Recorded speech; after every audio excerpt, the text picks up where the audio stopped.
I'm sorry. I didn't know that Lily would be here with Dusty. It's been happening all day. You think I'd be used to it by now? No, there are just some things you never get used to. Look, I told Barbara you were here, okay? She'll be right down. I don't know what I can tell her, Emily. I mean, I didn't see her up at Ruxton Hills. I know you didn't see her, but you can tell her what you did see. Maybe it'll jog her memory. Maybe... Look, I just feel very sorry for her that she can't remember anything that happened up there. I think it's very nice of you to be worrying about her when you're probably going through hell yourself. I don't know if I'd call it hell. I feel numb all over. Well, I wish I was numb. It'd be a hell of a lot better than the wrench in my gut every time I...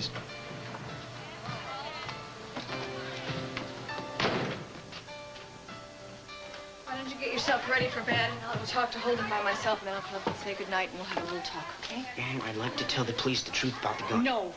No. Hal didn't ask you any more questions, did he? Yes, he did. He's gonna know that you were lying. That you did take the gun to Ruxton Hills yourself. They can't prove it, Paul. They can't prove it. And if you tell them that you had the gun, there's no telling what they're gonna think. Stick to our story. Wait a minute. You didn't tell anyone else about that gun, did you? Well, I told you that Dad knew. Anyone else? Andy knew I knew where the gun was and that I took the bullets out, but he didn't know that I took the gun. Oh, this is very serious. Andy could tell Margot. No, Mom, he won't. And what makes you think he won't? Because he's my friend and I swore him to secrecy. Mom, why are you making such a big deal about this now? Well, because I think it is a big deal. Your dad tells me that whenever he tries to have a serious conversation with you, you clam up. And that's exactly what I've been going through with you for the past few weeks. Mom, it's not easy to talk to Dad. I'm not a kid anymore. I don't have to tell you guys every single thought that comes to my mind. Well, all right, you're right. You don't. But, honey, the whole family can tell that you're troubled about something. If you don't feel right talking to me or to your dad, then talk to Franny. Talk to Nancy. Right. I mean, she couldn't be more understanding. Right. That's why you don't have to worry about me. I'm covered. Andrew, you and I have always been totally open with one another. And now you are deliberately putting up a wall between us, and I don't like it. It is so frustrating. Well, should I make up some things, Mom, that we can talk about? Come on, that's not what I'm talking about, and you know it. I am trying to tell you that I love you, that I care about what you're feeling, that I can tell when you are confused or troubled. I don't care how hard you try to hide it. I can tell it. I want to know what's going on, and so does your father.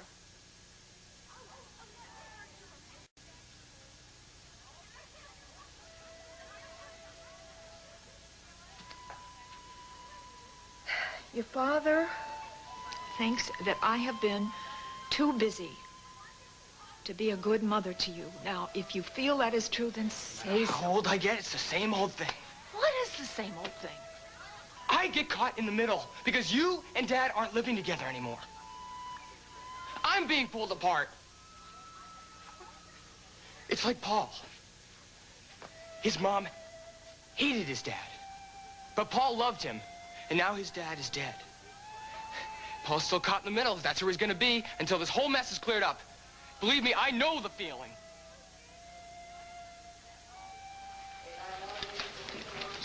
This is outrageous. First you say we're free to go, then suddenly you have more questions for my daughter. Well, I'm sorry for the inconvenience, Mrs. Lawrence. But when you're dealing with a complex murder investigation, there is always some inconvenience for someone. What more could you possibly have to ask us? Mr. McKechnie? Monica, do you mind removing that brooch you're wearing? Just a moment, Monica. Lieutenant, could you please tell me what a piece of jewelry that my client happens to be wearing could possibly have to do with your case? A whole case of your client's jewelry was found at the scene of the crime. I think that makes it relevant. Monica, the brooch, please.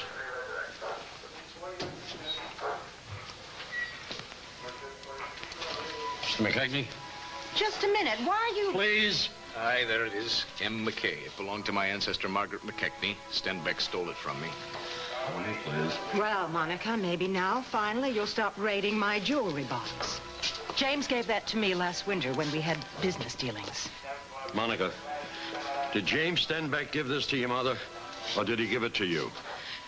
He gave it to me because he loved me.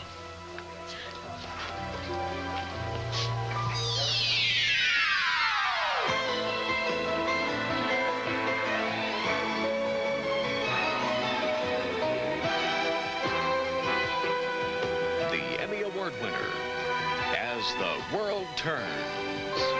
This portion brought to you today by New April Fresh Downy, now bursting with a new fluffy softness. And by Jif, the peanut butter with the fresh roasted peanutty difference.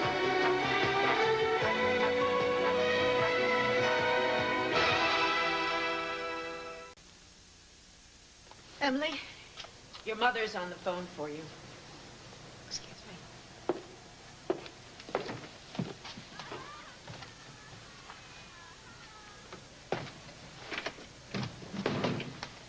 Ready to go? Why don't you start the car? I'll be out there in a minute. Fine.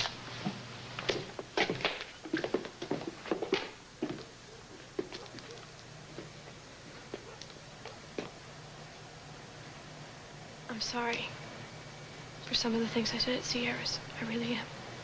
I'm not. I meant every word I said. So I hear you're working for Tonio now. So? Well, it's a little surprising. I mean, a few weeks ago, you turned him down flat. What happened? Yeah, but my life has changed since then.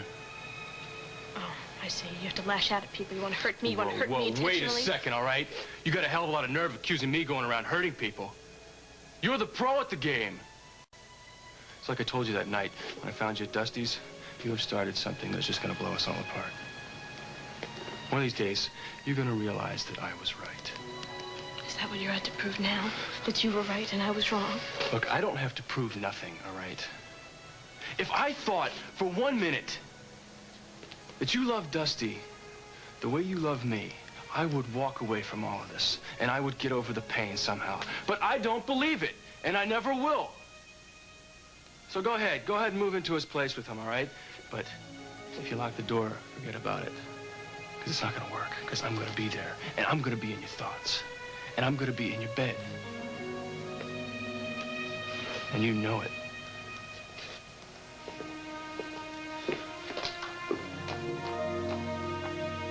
Oh, now wait just a minute. I know that Paul is in a terrible situation, and so is Barbara, and I feel desperately sorry for them.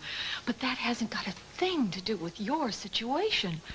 I mean, for one thing, your father is not a James Stenbeck. And whether your dad and I are married anymore doesn't mean that we don't respect one another and that we're not willing to work together and cooperate for your benefit. Now, you may feel that we haven't been doing that enough, and that's Mom, I fine. wanna go study. Andrew, listen to me. What is it? Is it Kathy? Is it because Kathy is moving away?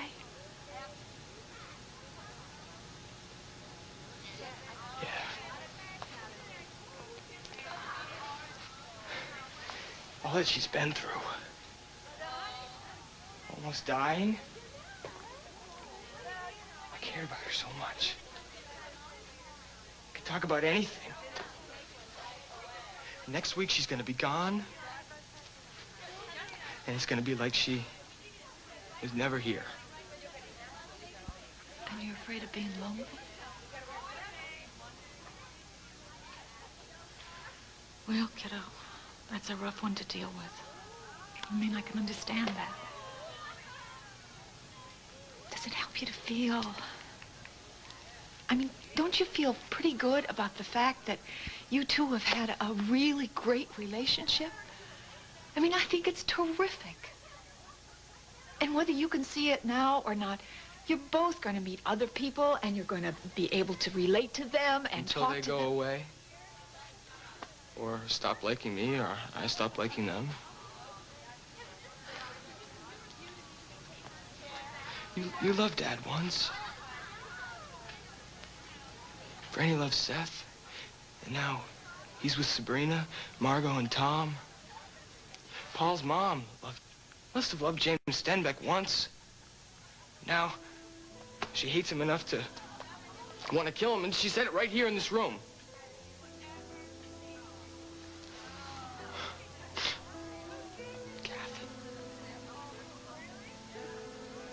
Almost died. Then she pulled through, and I thought everything was going to be great. Now her parents are taking her away. And that's the same for me as if she had died.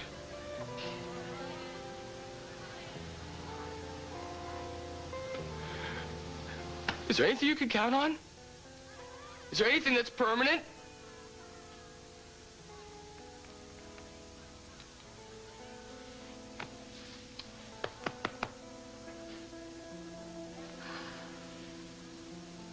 Yes, there is, pal.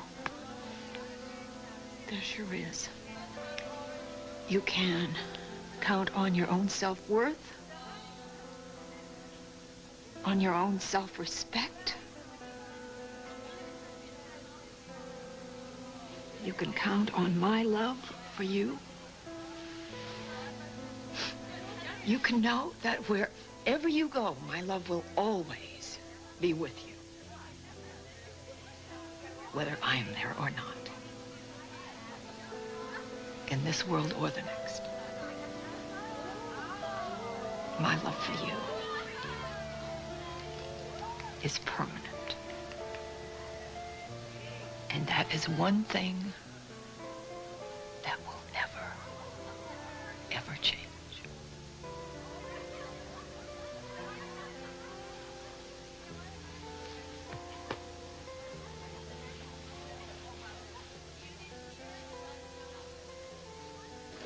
Monica, how did you get to meet James Stenbeck? I met him through Mummy last winter. I had some business dealings with James, and I saw him socially a few times. And when did you become involved with him? On my college break in Key West. He seemed so charming. I don't know, he just kind of swept me off my feet. Did you see him when he was in the Oakdale area? Yeah, at the Stewart cabin in the mountains and at my playhouse. Did you talk to him on the phone earlier, the night he was killed? And you planned to run away with him that night, huh? Monica, how did the jewels really get to the Ruxton Hills house? I took them to the house to give to him.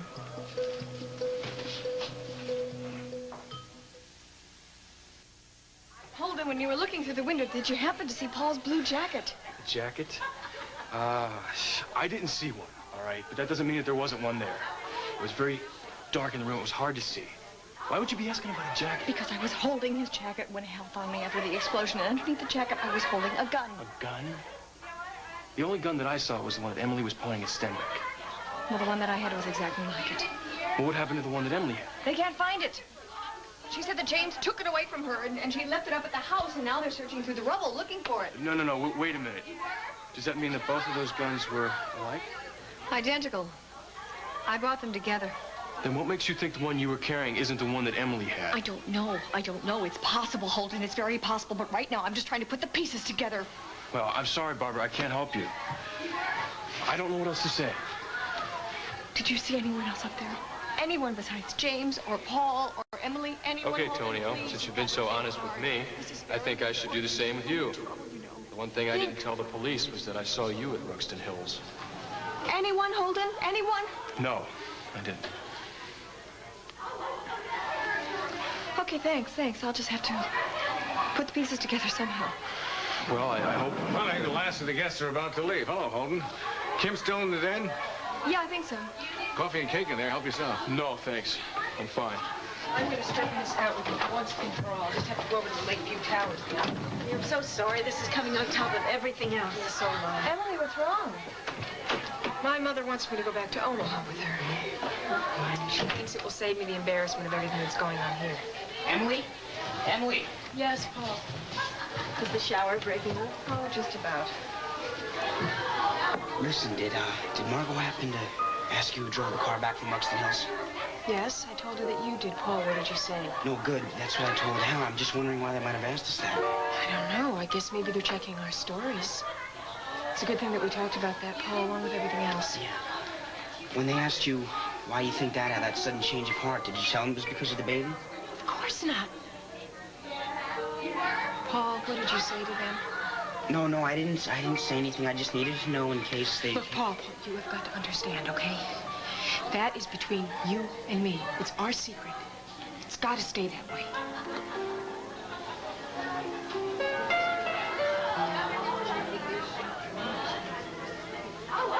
And this guy we caught 2 years ago. Listen, excuse me. Can you tell us how much longer we'll have to be here? Muskie asked Shannon to come down and answer some questions, and he spoke to her briefly, and he asked her to wait. Now, do you know what else he has in mind? No. With the new evidence he might have forgotten. What new evidence? Oh, well, we recognize the brooch that Monica Lawrence was wearing. It's an old McKechnie family heirloom Stenbeck stole and gave to Monica. Finally, something tangible. Well, excuse me. Well, that was a big help. No, be patient. It's exciting to see how the pieces are all fitting together.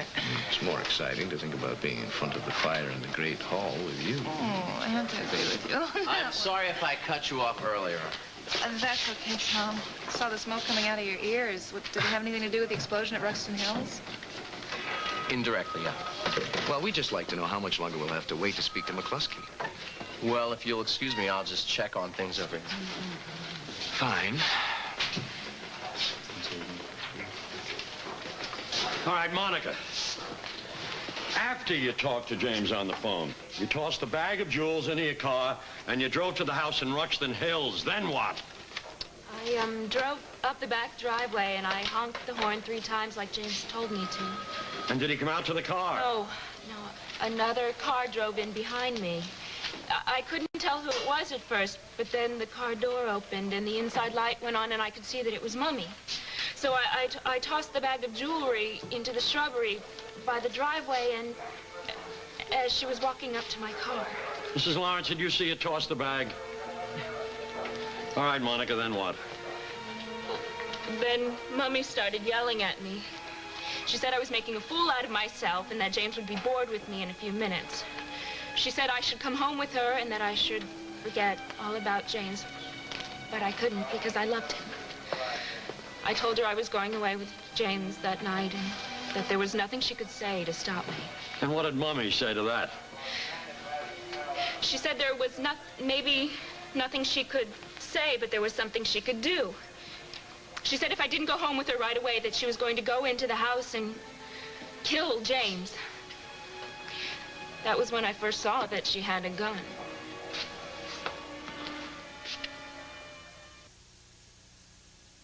How did you happen to have a gun with you, Mrs. Lawrence? Because I was prepared to do whatever was necessary to save my daughter. And so you were headed up to the Ruxton Hills house on your own? I followed her there. James didn't ask you to go there, then? I hardly think James would ask both myself and my daughter to go away with them. I think it sounds just like his style. Look, Mrs. Lawrence's association with Mr. Stenbeck was strictly business. So how long have you known about your daughter's more personal involvement with Stenbeck? I only found out on the day that James was killed. I came into the playhouse unexpectedly, and I found them together. And you didn't call the police? You knew he was a wanted criminal. He threatened me. I can't believe I was the only woman he'd terrorized into silence. Surely Barbara Ryan or Emily Stewart knew he was here. Did they report it? And I can't believe Lucinda Dixon didn't know. But James would find something to hold over her head, to keep her quiet. Let's stick to what he was holding over your head.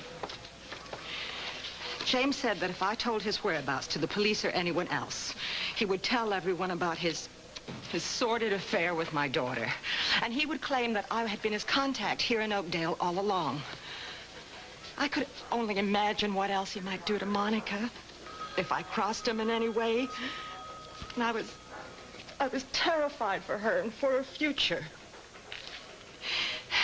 So I went to the playhouse. I slipped in the back door, and I heard Monica on the phone with James planning to meet him. And after she left the playhouse and drove away, I followed her there to Ruxton Hills. What happened after you threatened to kill Stenbeck? Well, Monica begged me not to take away her only chance at happiness. When I told her how ridiculous that was, she surprised me and grabbed the gun away from me. I think I finally started to make an impression on her because she agreed to follow me home if I promised not to harm James. Is that the way you remember it, Monica? Well, yes, it's all true, but I didn't intend to follow her at first. I saw the car leave, and then I sat there for a minute. I was still planning on going into the house, but I couldn't stop crying, and I didn't want James to see me that way, so I waited. And I started to realize that the reason why I couldn't stop crying was because I knew that Mummy was right. I couldn't admit it to her, but I knew down inside James had never really loved me. So I got into my car and I drove away. So you never actually went into the house that night or saw Stender? No. Honey, I think you handled it very well. It just hurts so much to hear Andy say that nothing is permanent. The only thing he can count on in life is more change. It's not the only thing he can count on. Quite often it is true. It's a tough lesson, but it is part of growing up. But you know, I think we show him that permanence is possible. And I intend to keep showing him that as long as I live. Me too. One thing I can count on is you always make me feel better. No, I just wish you had a couple of great ideas up your sleeve for Barbara. Oh, I wish I did. I know you're worried about her, and so am I. She is so frightened. Did you know that Hal told her her fingerprints are the only ones they found on that gun?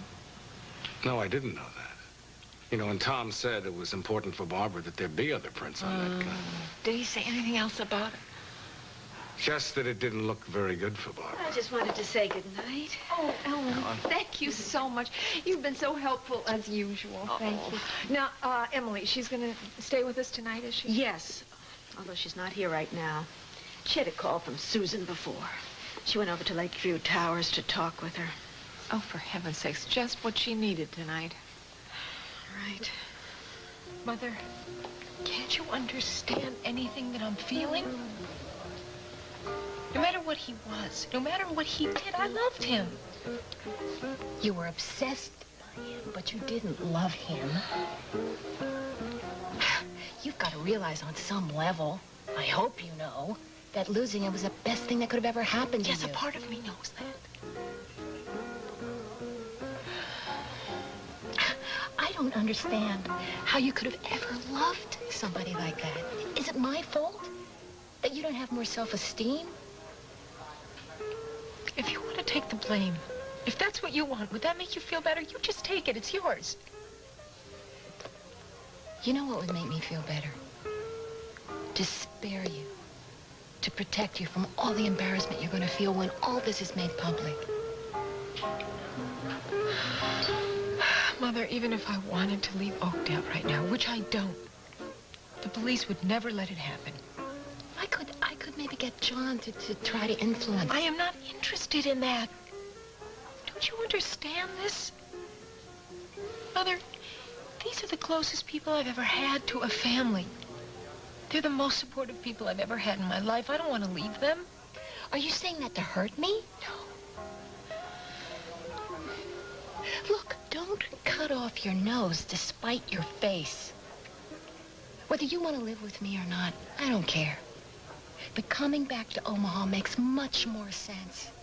Fewer people know about you. At least there you could maybe meet a nice young man. I've already met a nice young man right here in Oakdale. You must feel much better knowing that Rod's finally in the condition to receive visitors by tomorrow. Yeah. But it's still going to be strange facing him. But I do have a lot to thank him for. You're the only person in my life I can be certain of. I want you to always feel that way because you can. I know. And I always will. Good.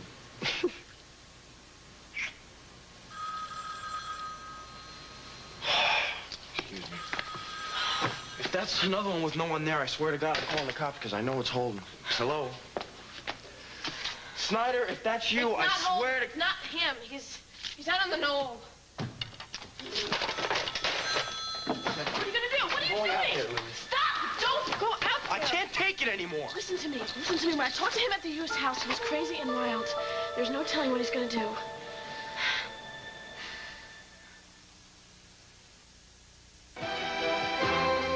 This portion of As the World Turns has been brought to you today by Ivory. There's a pure, natural kind of clean when you lather up with Ivory. And by Cascade. Powder and liquid Cascade for virtually spotless dishes. We'll continue with part 2 of As the World Turns in just a moment. And now 2 of As the World Turns.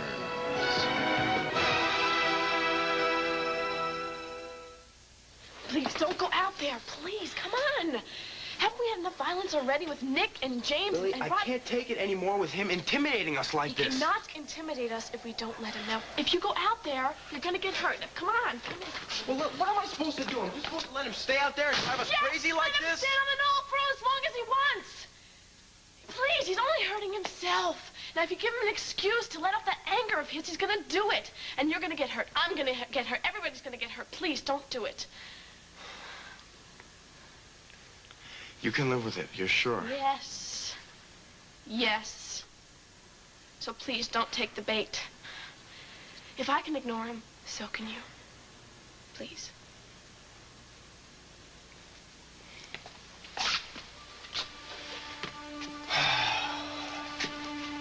Okay.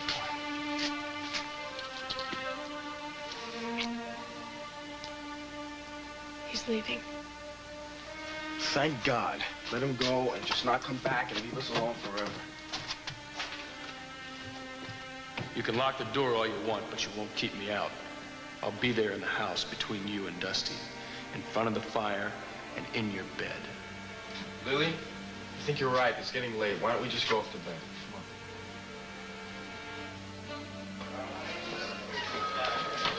I'm happy to say that although James came up with several interesting business schemes last winter, none of them ever really got off the ground. It was just his threat to Monica and his promise to name me as his contact here in Oakdale that stopped me coming to the police, for which I will be eternally sorry. Any more questions? No, but obviously you and Monica can't leave town without the official okay. Oh, my God. Come on. All right, what's going on in that head of yours? Same thing that always goes on in that head of mine every time I hear someone's story, like there's a big chunk missing. You've been blatantly lied to as often as you have. It's hard to recognize the truth when you hear it. Yeah, especially when you've been up for 48 hours. Look, why don't some of you go home, get some sleep? We're going to go over this tomorrow morning, sift through the whole thing. Lieutenant, I don't mind staying around just in case something breaks in the case. It'll keep me from missing Jessica. Where's Jessica? She's in Chicago wrapping up a case that was with her old law firm. Oh, maybe that's why Barbara Ryan hasn't gotten any of her phone calls back. Barbara wants Jessica to represent her in all of this. Wise choice. There you go. Lieutenant, what are Shannon and Duncan still doing here? Oh, sorry. In all the excitement, I forgot to get back to her. Roy, Hal, come with me so I can get through this fast.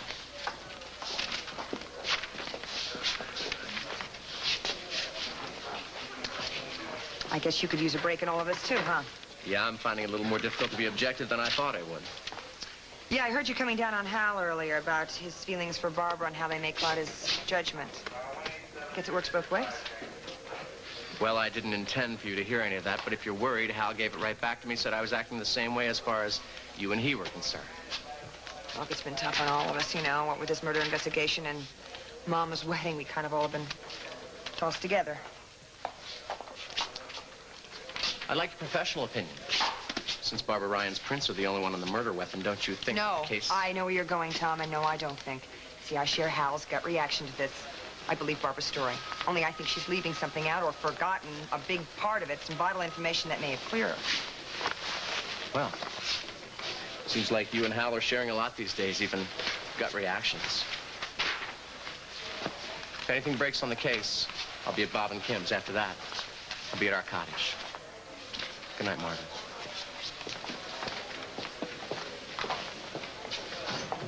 All I can tell you about my decorating experience with the Reyes is that suddenly one night Meg calls me and wants the downstairs installed immediately. And I told her that was absolutely impossible, and she said, could I at least make it look as though some work had been done? That's the same night that Lucinda Dixon met James Stenbeck in the Reyes' bedroom. I know. That's why I asked Mr. O'Hara to stay. Was Tony always insistent on the decorating? No, that's what was so odd. I figured Tony had been pressuring Meg to get it finished, but when he came home that night, he seemed surprised to see me. He said he thought that my workman and I weren't coming until later on that evening. I got the impression that he was only slightly annoyed that it hadn't been done. Did you talk to Meg about this? Yes, because she had asked me not to say anything about anything at all to Tonio when she heard him coming in. But then I got distracted when I saw his blazer with the buttons on it that were the same as the button that you found under the docks. Has Meg been keeping after you to get the decorating done in the last few days? No, I haven't heard a word from her, which is even stranger. Well, thanks. We're sorry we kept you so long, but the night's been very productive for all of us, especially since you recognized that brooch. Aye, we're always happy to cooperate. May I have it back? No, not until the investigation's complete. But don't worry about it. We'll keep it nice and safe for you. If Stenbeck were still alive, I doubt you could. I'm not sure his greed won't find a way to reach out from the grave. Be careful where you put it. The brooch or the grave? Both. Good night, gentlemen. Margot. Good night. Shannon? Yeah. You'll still be on guard, won't you, when you're at the castle? Well, I thought we could all relax. Thanks, now that Stenbeck is dead. Stenbeck, Nick is still out there, all right? And even though he may not have attempted to get through this dragnet yet, he may sit still here in this town waiting for the smoke to clear, and he knows that castle awfully well. I will be on the alert. Take care. Okay, thanks for your concern. Look, we've got men out there checking that island with. They haven't found a trace of Costello, so please, be on the alert, huh? Aye.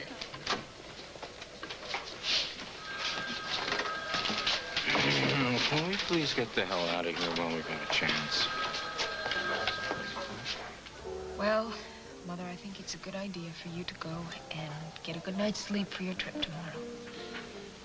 Who said I was taking a trip tomorrow? I think it's a good idea for you to leave and go back to Omaha tomorrow. You get on with your life and I'll get on with mine. I cannot just leave while you're still a suspect in a murder. Well, there is nothing you can do about anything. I can offer you moral support. No, you can't. You can moralize, and those are two different things. I do not moralize. Fine, Mother, you don't moralize, okay? You're right and I'm wrong. All I'm trying to tell you is that you wouldn't be the best character witness for me. I want to know who this nice young man is that you're so interested in. And I want to know how you managed to meet him while you were still involved with James. He isn't one of James's men, is he? No, Mother, he isn't. And that's all I'm going to say on the subject. Mother, I see a friend of mine over there. I'm going to say goodnight now. Fine. Hey, don't worry about me. Just going to sit here and drink my ginger ale all by myself. Okay. I'll let you know my plans. Fine. On second thought, Mother, why don't you just call me from Omaha?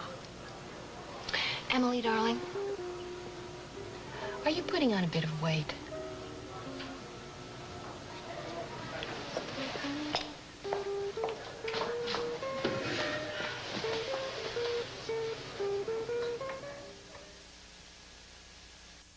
Well, you got a full house tonight. Well, there's still room for you, and Sabrina's staying out at the farm, so you can have her room. Well, I might just take you up on that. I don't look forward to going back to the cottage on these nights. Anyway, sorry to hear about John's tirade. As I was telling Dad earlier, I think he's under a lot of stress that he's not admitting. Why, because of Lucinda's situation? No, and his as well. You know, he was up at that Ruston Hills house that night, too. Oh, for Pete's sake. He's capable of a lot of things, but you or the police can't possibly believe he's a suspect. Well, I may not have before, but as Howard was reminding me, as other people have before him, I have to stop thinking like a defense attorney and start thinking more like a cop. Well, that might not be easy for you to do with all your training and experience. That would be like me trying to think like a veterinarian, or better still, an undertaker. You guys know I've been involved in this type of investigation before. You have to not jump to conclusions. You sort out the obvious from what's not so obvious. The only thing I can really tell you at this point is it's too early to rule out anyone as a suspect, even Margot's father. Well, I don't know if thinking as a wife and mother counts for anything with the police, but I think you should count Barbara out as a suspect, too. Really? Why? That's interesting.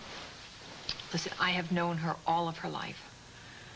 And it's true she's done some things in the last couple of years I haven't been too happy with, but you have to have a particular mentality to deliberately take somebody's life. I don't care how abominable that life has been. And she's not capable of it, even with James. Dad, what do you think? Well, she certainly hated Stenbeck.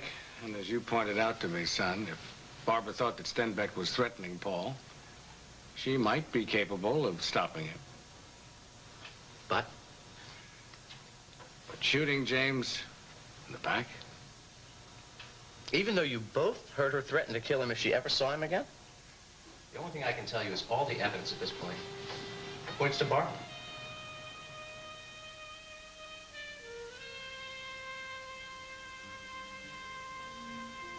How much of your judgment is clouded by what you had going with Barbara before you went to Greece with my wife?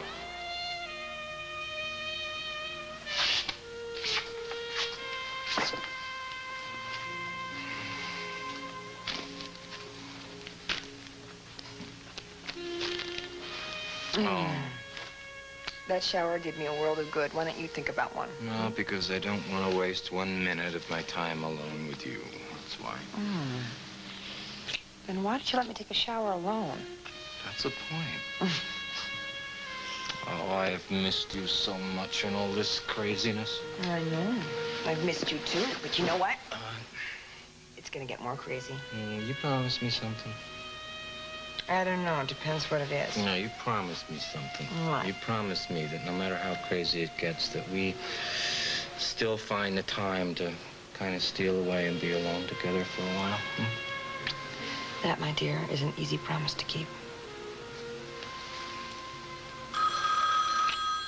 Ooh. I'm not going. No, I'm not going back. Hello. Hal, I'm sorry to call you so late. No problem. What's up? Did you remember something? No, nothing. I thought you were going to try to get to sleep early. I just keep putting it off. Why? What's up? Well, I just feel like if I go to sleep, I'm going to have nightmares about James, and I can't rest knowing that that fingerprint report made me the #1 suspect. Listen, Barbara, this case it's far from over, and for what it's worth, I believe you're innocent. Thanks. Maybe that's what I needed to hear. Maybe I can close my eyes now. Well, now you heard it, so why don't you try to get some sleep and maybe put together some details for all our sakes. Since my daughter's obviously not going to ask me to join you, I'm going to say goodnight. I think that's a good idea, Mother. Nice to see you again, Holden. Nice seeing you too, Miss Stewart. Darling, when you see Dr. Samuels next, ask about that diet.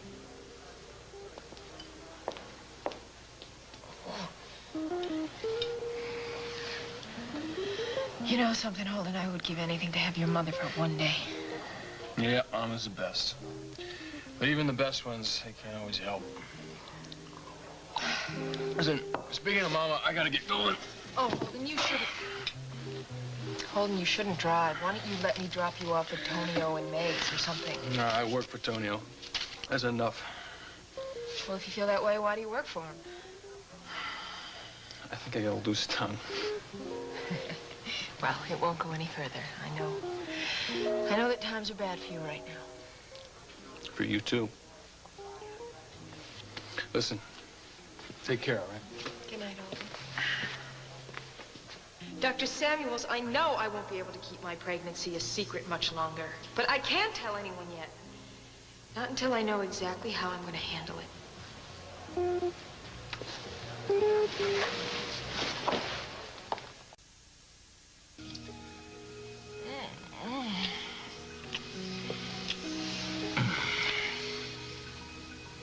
Wasn't that worth waiting for?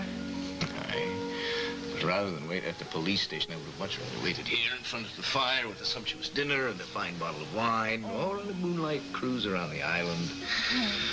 Oh, it's too cold for cruises. Oh, with my arms around you. Yeah. Not about to request another evening at the squad room, but it was fascinating to see how they worked everything out firsthand. Wasn't it lucky that you were there to identify Margaret's brooch? I think you've broken the case for them, darling. Yeah, well, I'd hope they'd see through Monica's flimsy story without my help. Besides, you're the one that deserves the credit. You recognize the similarity. I am willing to share that credit with you. As a matter of fact, I'm willing to share almost anything with you. Got any suggestions? Why did you bring Margaret's portrait in here from the study? Because I was exercising my prerogative as a decorator. I just haven't decided what the best place for her would be yet. Well, you're decoration enough for this room, Lassie, and I'm not sure I like my great-great-great-grandmother's portrait staring down at us while we make love. It's all right. She approves. Oh, she told you that herself, did she? Almost. I'm beginning to feel more and more like she and I are kindred spirits or something. What? What is it? Where are you going? Well, I'm going to find out what's wrong with the dogs. They don't go on like that unless there's something to alarm them. Or someone. Duncan, if there is someone or something out there, why don't you just let the dogs take care of it? That's what they're there for. I keep thinking about what Margot said about Costello still being around. I'm going with you then. No, you're not. You're going to stay right here. Hey, no. Keep Margaret company. Duncan, be careful.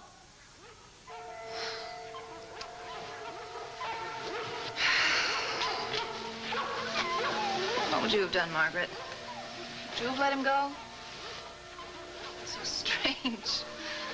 I can't really explain this, but I feel like I can really communicate with you. Wonder if you had as many secrets as the other McKechnie's.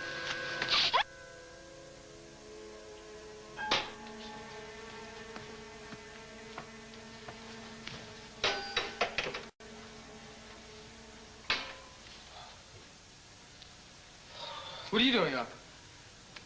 I can't sleep, man. I keep having nightmares. About my mom, my dad, and Emily. Everything's all mixed up. Figured might as well get some studying done. I haven't cracked a book in days. I don't see how you can concentrate. Yeah, me neither, but I'd rather not flunk out on top of everything else that's going on. Oh, look, I'm sorry I've been coming down on you hard lately. I know you're having problems. Andy, it's all right. But listen, I'm sorry to have to put you on the spot again, but it is the last time. Okay. Why didn't you believe me? Because you never told me what happened that night at that house when your dad... I'm gonna hit the books now. No, you're not. I wanted to hit the books before my mom cornered me in here. No way. I'm not letting you off the hook. I want to know. Know what? What you're hiding. You're wrong, Holden. I was always meant to be with Dusty. I know that now. It feels so right to me because I know I can trust him. Forget it, Snyder. I love Lily, and I'll make her forget all about you right here in my arms. Make love to me again, Dusty. I want to forget all my memories of Holden. Make me forget I ever knew him, please, Dusty. Please.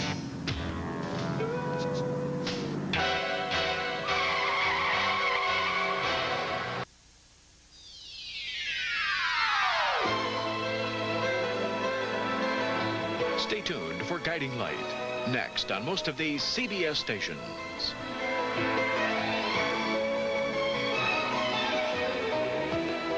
Women's Fashions by Regina Porter.